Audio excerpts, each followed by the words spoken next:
Assalamualaikum warahmatullahi wabarakatuh. Koneksi antar materi modul 1.4 oleh Lulu Maslika, CKB Angkatan 11 Kabupaten Blitar. Nah, yang pertama menjadi suatu landasan menurut filosofi Ki Hajar Dewantara. Tujuan pendidikan adalah menuntun segala kodrat yang ada pada anak-anak agar mereka dapat mencapai keselamatan dan kebahagiaan yang setinggi-tingginya, baik sebagai manusia maupun sebagai anggota masyarakat. Ini adalah tujuan yang harus diingat dan dipegang oleh semua pendidik.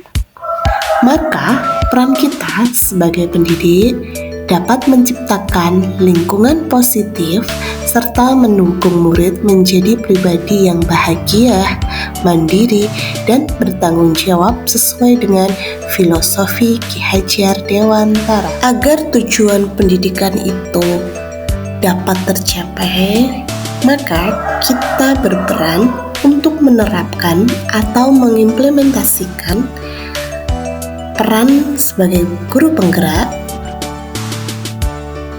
menerapkan nilai guru penggerak, menerapkan visi guru penggerak, dan menerapkan budaya positif. Nah, dari 5 peran guru penggerak itu sendiri ada 1. Menjadi pemimpin pembelajaran, 2. Menggerakkan komunitas praktisi, 3. Menjadi coach bagi guru lain, 4. Menjalin kolaborasi, 5. Mewujudkan kepemimpinan murid. Nah, untuk nilai dari guru penggerak sendiri ada 5 nilai guru penggerak yang dapat diterapkan sesuai modul 1.2, yakni berpihak kepada murid, inovatif, kolaboratif, mandiri, dan reflektif. Setelah menerapkan dari peran, nilai, maka kita harus mampu menentukan ataupun mewujudkan visi. Dalam menentukan visi yang perlu diperhatikan 1. Atap. Kita harus melihat aset, tantangan, aksi, dan perubahan. Yang kedua, dengan pendekatan inquiry apresiatif serta dengan metode baca, agar menentukan visi dan mengimplementasikannya bisa terarah dan tercapai. Berdasarkan tujuan pendidikan menurut filosofi Ki Hajar Dewantara, maka peran kita bertanggung jawab sebagai seorang guru dengan menciptakan suatu lingkungan positif yang terdiri dari warga sekolah yang saling mendukung, saling belajar, saling bekerja sama, sehingga tercipta kebiasaan-kebiasaan baik. Dari kebiasaan-kebiasaan baik akan tumbuh menjadi karakter-karakter baik warga sekolah, dan pada akhirnya karakter-karakter dari kebiasaan-kebiasaan baik akan membentuk suatu budaya positif. Peran kita untuk mewujudkan serta bertanggung jawab akan budaya positif tersebut. Pertanyaan pertama, sejauh mana pemahaman Anda tentang konsep-konsep inti yang telah Anda pelajari di modul ini, yaitu disiplin positif, teori kontrol, teori motivasi, hukuman dan penghargaan, posisi kontrol guru, kebutuhan dasar manusia, keyakinan kelas, dan segitiga restitusi. Adakah hal-hal yang menarik untuk Anda dan di luar dugaan?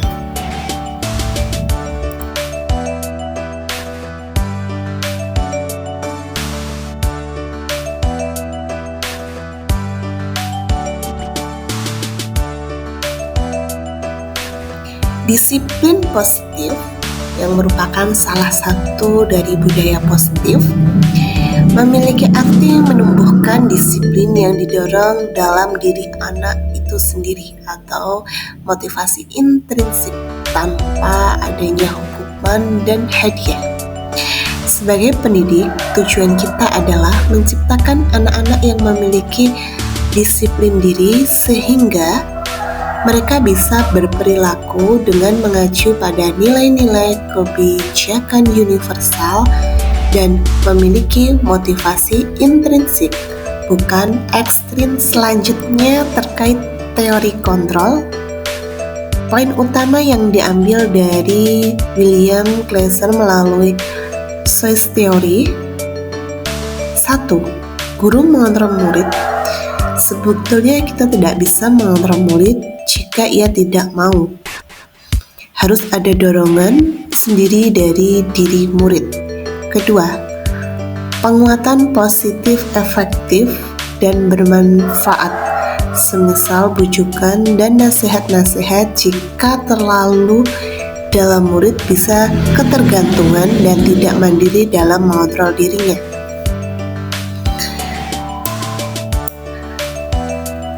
Lalu membuat orang merasa bersalah dapat menguatkan karakter.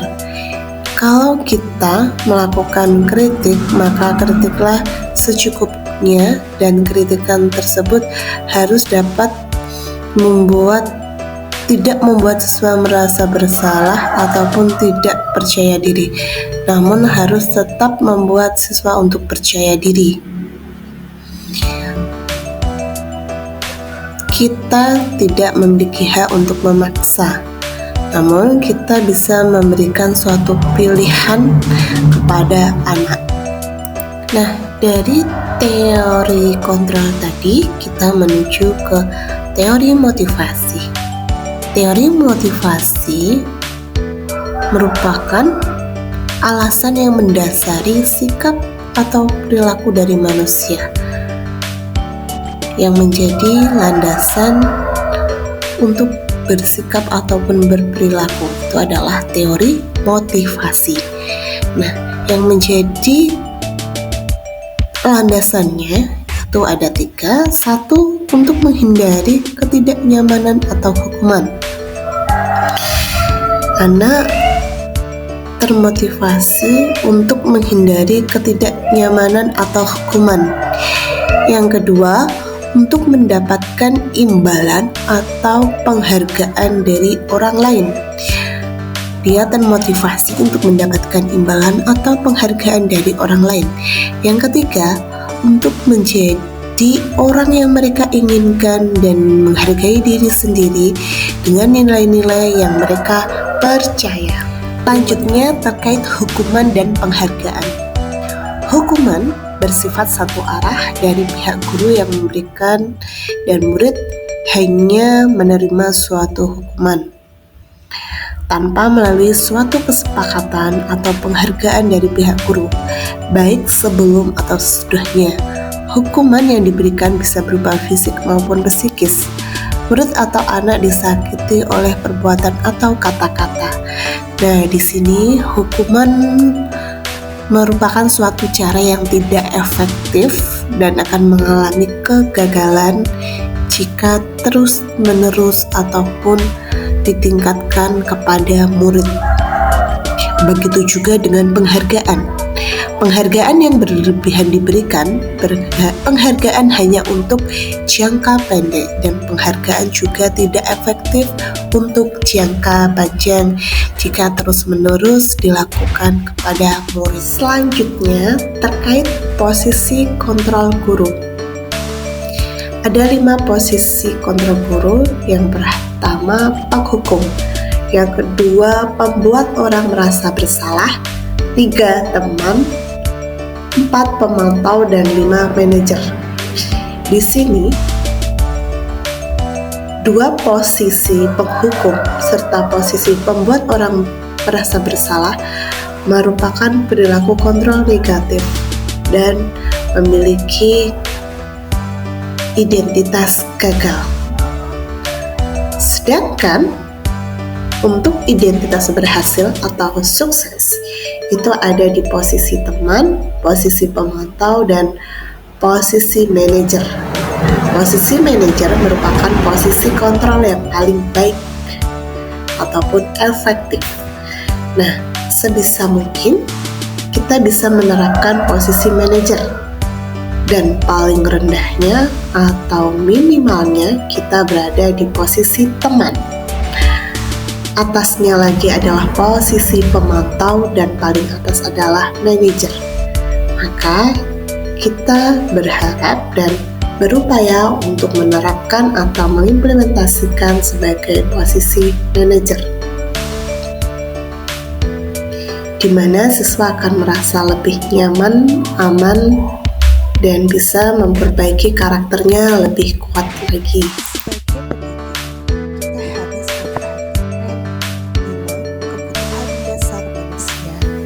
Bisa mempengaruhi sikap serta perilaku seorang murid. Yang pertama, kebutuhan dasar manusia adalah bertahan hidup. Yang kedua, kasih sayang dan merasa diterima. Ketiga, penguasaan. Keempat, kesenangan. Dan kelima, kebebasan. Keyakinan kelas. Setelah kita mengetahui 5 kebutuhan dasar manusia, yang perlu diperhatikan adalah keyakinan kelas. Keyakinan kelas merupakan disiplin positif yang bisa diterapkan dalam membangun budaya positif di sekolah. Keyakinan ini akan membantu murid untuk mengembangkan disiplin diri karena murid akan belajar mematuhi keyakinan kelas yang telah dibuat ataupun disepakati bersama. Dalam pembentukan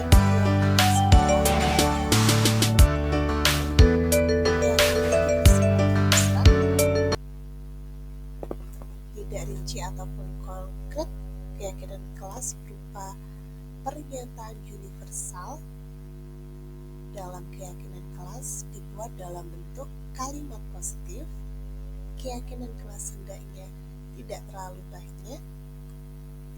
Keyakinan kelas sebaiknya diterapkan di lingkungan tersebut dan semua warga kelas ataupun sekolah semua ikut berkontribusi dalam pembuatan dengan menyurahkan pendapatnya serta bersedia meninjau kembali.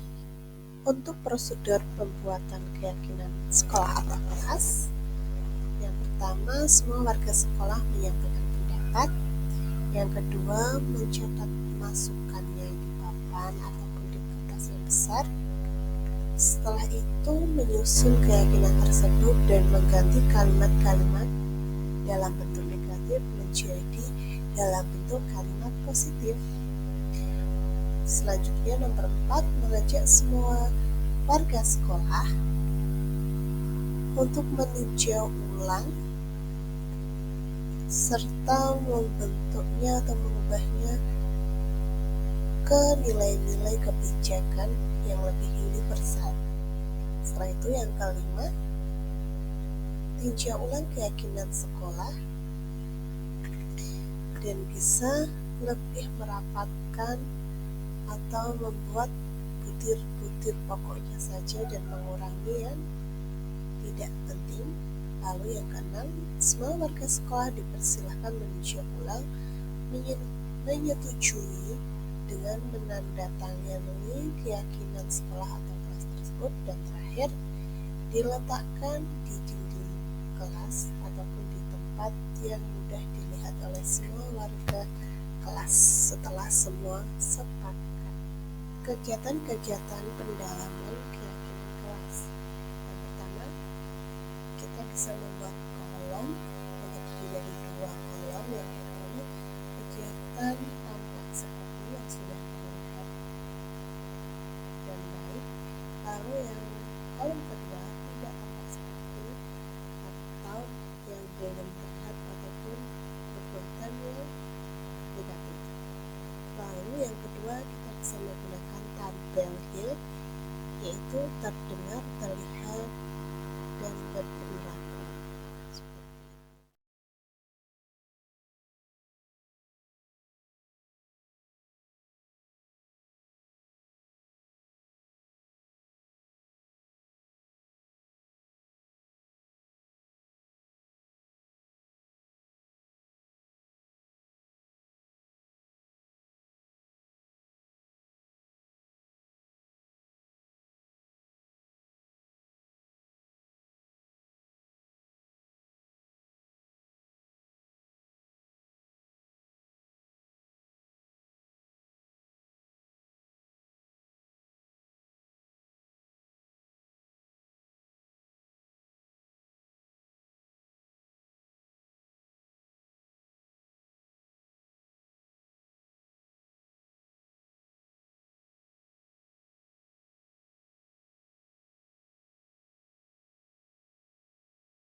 Nah, dari modul 1.4 ini, hal menarik dan di luar dugaan, mulai dari materi posisi kontrol guru. Di sini saya lebih memahami ada 5 posisi yang bisa kita pilih serta keberhasilan dan kegagalannya yang bisa kita praktekkan, bisa kita lihat. Lalu keyakinan kelas, mempermudah diterima dan dilaksanakan oleh murid dengan baik dengan adanya keyakinan kelas. Lalu hukuman dan penghargaan. Nah, di sini hal menarik yang bisa saya temukan, ternyata hukuman dan penghargaan yang berlebihan merupakan suatu yang cara tidak efektif yang membuat siswa merasa tidak nyaman. Lalu restitusi, di sini adanya segitiga restitusi merupakan suatu cara yang lebih efektif sehingga membuat siswa merasa lebih nyaman dan bisa membuat karakter siswa lebih kuat dan lebih baik lagi. Nah, itu merupakan hal menarik dan di luar dugaan saya yang dulu pernah saya lakukan. Pertanyaan kedua, perubahan apa yang terjadi pada cara pikir Anda dalam menciptakan budaya positif di kelas maupun sekolah Anda setelah mempelajari modul ini? Cara berpikir ataupun perubahan setelah mempelajari modul ini, 1. Pentingnya untuk terus meningkatkan budaya positif di lingkungan sekolah ataupun kelas. Yang kedua, penghargaan dan hukuman yang berlebihan ternyata tidak efektif. Sebaiknya kita menggunakan restitusi untuk lebih menumbuhkan karakter kuat ke depannya. 3. Disiplin positif yang lebih utama menumbuhkan dari motivasi yang intrinsik, bukan dari ekstrinsik seperti itu.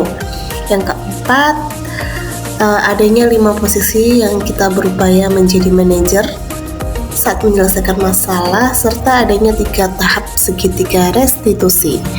Yang terakhir, membuat keyakinan kelas yang bisa lebih efektif dan bisa membuat siswa merasa dilibatkan dan merasa nyaman untuk melaksanakan. Pernyataan ketiga terkait pengalaman seperti apakah yang pernah Anda alami terkait penerapan konsep-konsep inti dalam modul budaya positif baik di lingkup kelas maupun sekolah Anda.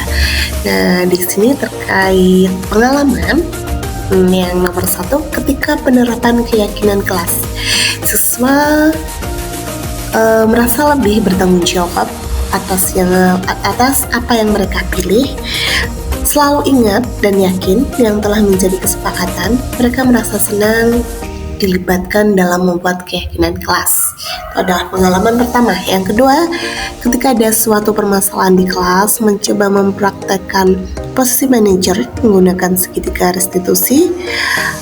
Ketika awal mereka merasa agak tegang, namun setelah mendengar segitiga restitusi yang disampaikan guru, mereka merasa nyaman dan mulai mencari solusi serta bertanggung jawab. Yang ketiga, memberikan dorongan dari dalam memang sulit, namun jika sekali dapat mendorong dari dalam diri murid, akan terus mengena pada murid tanpa adanya hukuman atau hadiah. Pertanyaan keempat, bagaimana perasaan Anda ketika mengalami hal-hal tersebut? Yang pertama, merasa senang dan tertantang untuk terus bisa menerapkannya lebih baik lagi.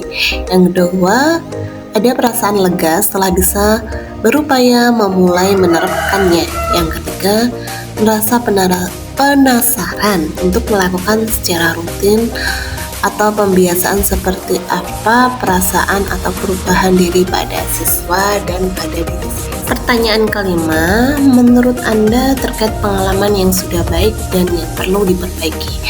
Yang sudah baik, terus menerapkan keyakinan kelas, menerapkan segitiga restitusi dengan posisi manajer, mulai menerapkan motivasi intrinsik. Yang perlu diperbaiki, mengambil atau memilih poin utama yang diterapkan dengan kesepakatan bersama murid. Ini terkait keyakinan kelas, memperhatikan dengan benar tahapan yang tidak hanya mencari solusi, namun membuat karakter siswa yang lebih kuat lagi, lebih menggunakan restitusi secara maksimal daripada hukuman dan penghargaan, lalu meningkatkan motivasi. Pertanyaan ke-6 terkait sebelum belajar modul ini dan sesudah belajar modul ini, tentang 5 posisi kontrol. Nah, di sini sebelum belajar modul ini saya pernah ada di posisi pembuat orang bersalah. Saat itu saya merasa tidak nyaman dan anak juga merasa tidak nyaman. Dan juga pernah di posisi sebagai teman. Ada perasaan tidak nyaman ataupun mulai nyaman dari anak mulai merasa nyaman, namun posisi ini terkadang tidak bisa diterapkan ke beberapa anak seperti itu. Lalu setelah ataupun sudah belajar modul ini, saya mencoba di posisi pemantau. Siswa merasa kurang nyaman dan terkadang akan berubah jika tidak diawasi. Nah, yang terakhir saya mencoba di posisi manajer. Siswa merasa nyaman dan saya juga merasa nyaman, dan saya rasa posisi ini merupakan cara yang efektif. Pertanyaan ke-7, sebelum mempelajari modul ini, pernahkah Anda menerapkan segitiga restitusi ketika menghadapi permasalahan murid? Jika iya, tahap mana yang Anda praktekkan dan bagaimana Anda mempraktekannya? Pernah pada tahap menampilkan identitas dan validasi kesalahan. Namun di tahap ketiga, biasanya saya kurang, bahkan belum menggunakan atau menanyakan keyakinan siswa. Ketika itu saya sudah mulai membesarkan hati siswa itu dengan berkata berbuat salah itu wajar dan harus tetap bertanggung jawab, dan menjadikan itu pelajaran untuk tidak mengulanginya lagi. Namun menanyakan keyakinan belum saya lakukan. Selain konsep-konsep yang disampaikan dalam modul ini, adakah hal-hal lain yang menurut Anda penting untuk dipelajari dalam proses menciptakan budaya positif baik di lingkungan kelas maupun sekolah? Menurut saya ada kontrol pada diri sendiri, serta mempelajari memberikan contoh yang baik, serta belajar psikologi anak agar lebih mudah mendekati serta menumbuhkan motivasi intrinsik siswa, menggunakan bahasa atau kata-kata yang mudah dan membuat nyaman siswa sehingga siswa bisa berubah dari dalam dirinya. Cukup sekian, jika ada kurangnya saya mohon maaf. Wassalamualaikum warahmatullahi wabarakatuh.